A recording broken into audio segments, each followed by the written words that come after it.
¿quién nos vendría un traje de esos a nosotros? O a cualquiera, claro. Pero lo digo porque nosotros nos pegamos el día de fiesta. Esta semana el anuario.net presentaba una nueva edición de su guía con un sarao de apoyo a la Capitalidad Cultural de Zaragoza 2016. Deportistas, cantantes, todos estuvieron allí con la señora candidatura, que existe de verdad. Si no me creen, por su pamelón la conocerán.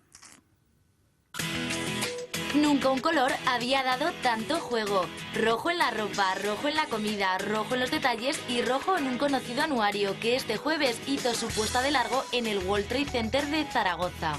Yo soy Candy, candidatura, y aquí mi compañero es... O te lo resuelvo, encantado. Y hemos pensado poner una alfombra roja así, maravillosa. En la Plaza del Pilar. En la Plaza del Pilar. Y luego unas palmeras, por ejemplo. Quitamos las palomas y ponemos loros y cotorras. Y papagayos, y papagayos. Busca papagayos. Busca papagayos en el anuario. Busca papagayos. Con la Beber.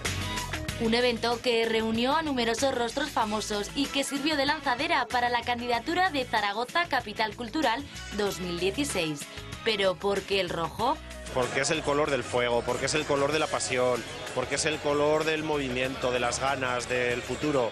Hay que tener siempre el detalle rojo. Únete al rojo, que es nuestro lema para este año nuevo. Color por el que apostó nuestro Dani Zueras, que levantó pasiones entre las invitadas. Habría que hacer una canción para el rojo.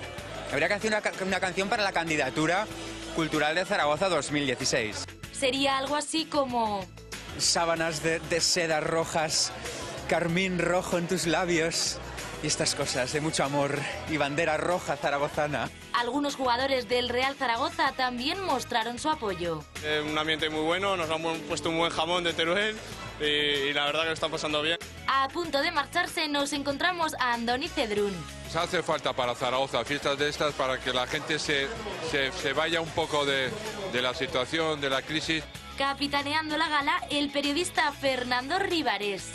Yo creo que la noche es emocionante. Por eso hay tanto ruido y tanta emoción, por la ilusión que se contagia. Por algo el rojo es el color de Boulevard.